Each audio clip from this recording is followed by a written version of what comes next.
We shall be looking at the characteristics of the informal sector, how the informal sector is made up.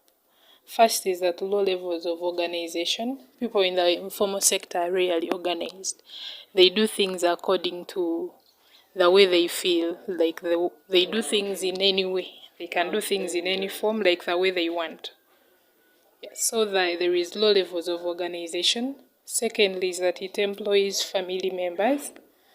When I come up with my local business, of course, the first person I will think of employing is my family member, because there is trust with the family member. Then there is no homogeneity in activities. In the informal sector, people can carry out different activities, which is okay. Someone can have a stall and they sell eggplants, they sell tomatoes, they sell onions, they sell cabbage, and they do other things like mobile money. So there is heterogeneity in activities. Another one is ease of entry and exit. In the informal sector, you do not need a certificate in order for you to carry out business. So there is ease of entry and exit in the market.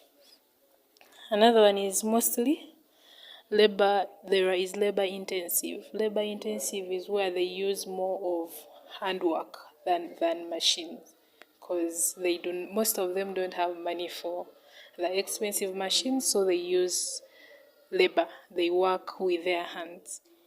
And another one is low levels of skills. Low levels of skills, since to be in the informal sector, you don't have to go to school. So the low levels of skills. Another characteristic of the informal sector is that it requires little startup capital, since they always have small businesses. For example, a tomato stall, a chapati stall.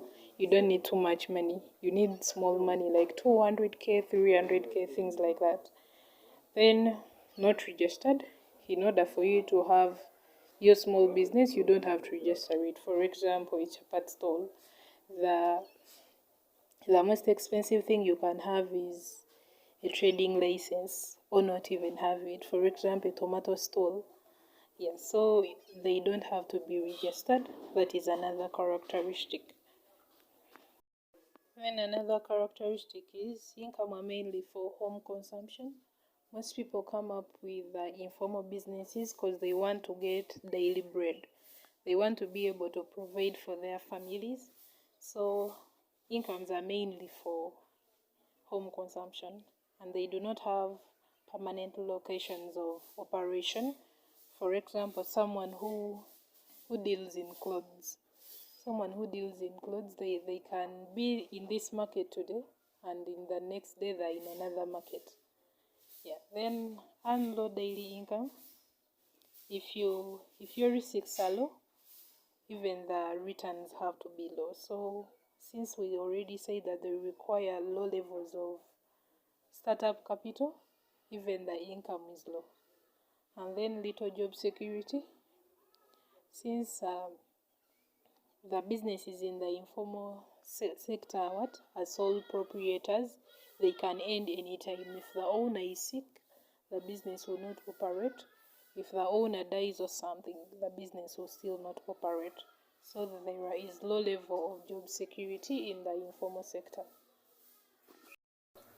Another characteristic of the informal sector is absence of trade unions. Trade unions are those organizations that fight for the rights of workers. But in the informal sector, they don't have trade unions. They are just there on their own. Then no formal training is needed. Since you do not need to have any qualifications, you do not need to have any papers in order for you to operate in the informal sector. Then unregulated and then competitive market. In the informal sector, there is a lot of competition because most people do the same businesses. They can all have chapati stalls in the same area. Like in Chikubo, they all sell the same things. So there is a lot of competition in the informal sector. And the last characteristic is small-scale operations. Since they have little capital, they rarely operate on large scales. So in the informal sector, most businesses operate on a small scale. Yeah, so those were the characteristics of the informal sector. Thanks for watching.